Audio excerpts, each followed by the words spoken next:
this particular work here. And this work here is actually called Dawn Range Strategy. And again, the use of the little symbol on top of the chest piece there. Other works here as well, that's called Kara Ame 101. And Kara Ame 101 actually refers to the act of turtle shell mask making. So, I've actually flipped this world in reverse because, generally men would look up into the heavens, up to the gods, to their forefathers for that inspiration.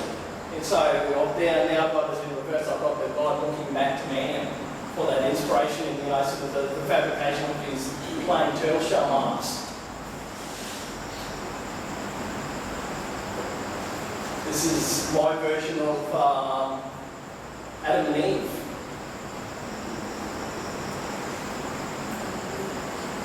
But from there, that's only a small period back on what I produce, artistic wise. I also do a lot of sculptural forms as well. And this particular work here referring or called Githalay in Torres Strait language actually means mudcraft. And so what I've done here, is try to incorporate the intensity of that tight, sort of pattern making and things like that. And I used to often, sort of walk around, and this might seem a bit strange, but I used to walk around fabric shops, and I became interested in black density lace. So I used to buy meters and meters and meters of black and white density lace that would literally cover just my sculptures. Everyone in school thought I was mad, buying all this lace just to put on my sculptures. And you want to hear and, see all the bad stares and things I used to get. And again, it's transformed into a series of, Githalay as well. Works like this, total wall freezes, and this particular work here stretches over 10 metres, so it would, sort of fit perfectly right on that wall there. But, the use of Lego was probably my first introduction into my sculptural period. And that even was, even as a young child, I've always been interested in, some building blocks and things like that. And so I had to produce work that included the classic Lego. And if you go to my place right now, I've got a large doona that sits in the middle room. And it's covered, it's literally covered in Lego blocks. So, me and my two boys would sit there for hours and hours on end building Lego, and, I'll build this little bit, pass it on, someone else would build a little bit more, pass it on. And, just the joy that that I still get from, doing a lot of these, some little activities and things like that growing, that I used to grow up with, just extending them basically into my adult, sort of life.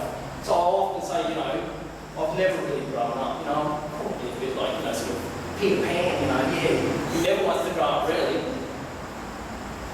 You then, have a lot of these, fabulous, sort of expressions of, sort of colour and form.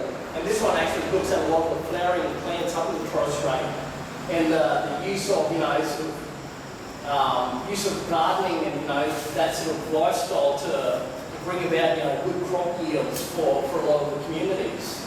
And this particular work here, plus the large Sistine Chapel ceiling and ceiling-based work, actually, towards the end of last year, won me the Western Australian Indigenous Art Prize, which is one of the most prestigious art prizes, Indigenous art prizes in Australia. And again, looking at, I suppose, the use of various materials throughout my some artistic practice as well. And this is sort of concrete pillars that are surrounded by galvanised steel, the die-cut galvanised steel. And this is a public artwork in Cairns. Another public artwork that is being developed for the Lady Cilento Children's Hospital in Brisbane. But this time a series of concrete discs that are literally dropped into the areas that you that you'll see there. But again, the use of extending the use of my, I suppose, lino cutting, sort of tools and techniques into that realm.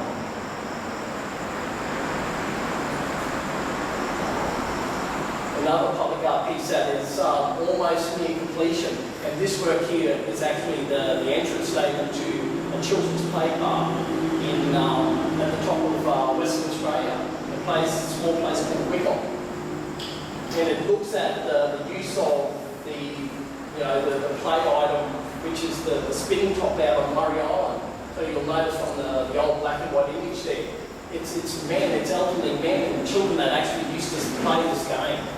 And so I've just brought it into a contemporary sort of setting. So these spinning tops here actually rotate.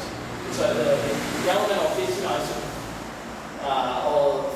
suppose the purpose of this particular formation here as well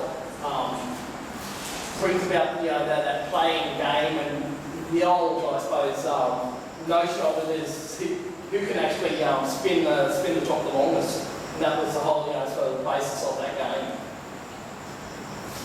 Ending with this some iconic work here, and this work here, the stainless steel fish that you see in that lagoon is one of the most recognised public artworks in Queensland, if not the entire Australia. And it's actually sitting in a swimming lagoon in Cairns.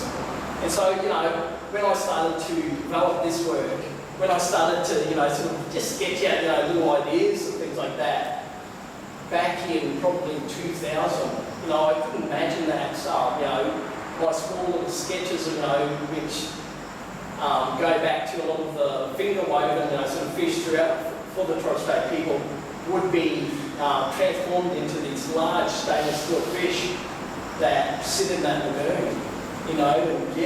Literally thousands and thousands and thousands of people have swum around this fish and photographed this group of fish.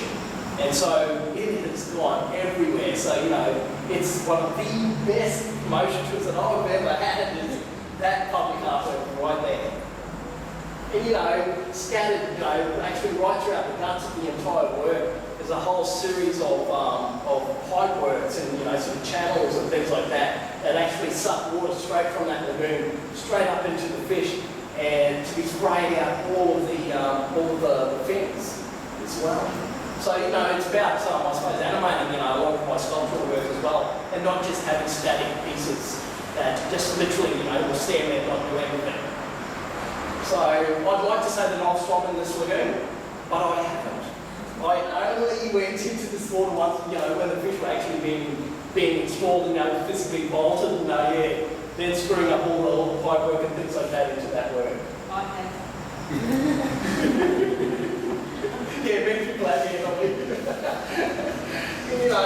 Before I finish up tonight, I'd just like to, I suppose, leave everyone with a few words. A bit of a very short poem that has become my word motto, my mission statement. And it's something that I always strive to do actually within my own arts practice. And ironically, it comes from a children's cartoon called The Robinsons, Meet the Robinsons. Yeah, how wonderful is that? But it goes around here. We don't look backwards for too long. We keep moving forward, opening up new doors, doing new things, because we're curious, and curiosity keeps leading us down new paths. Thank you.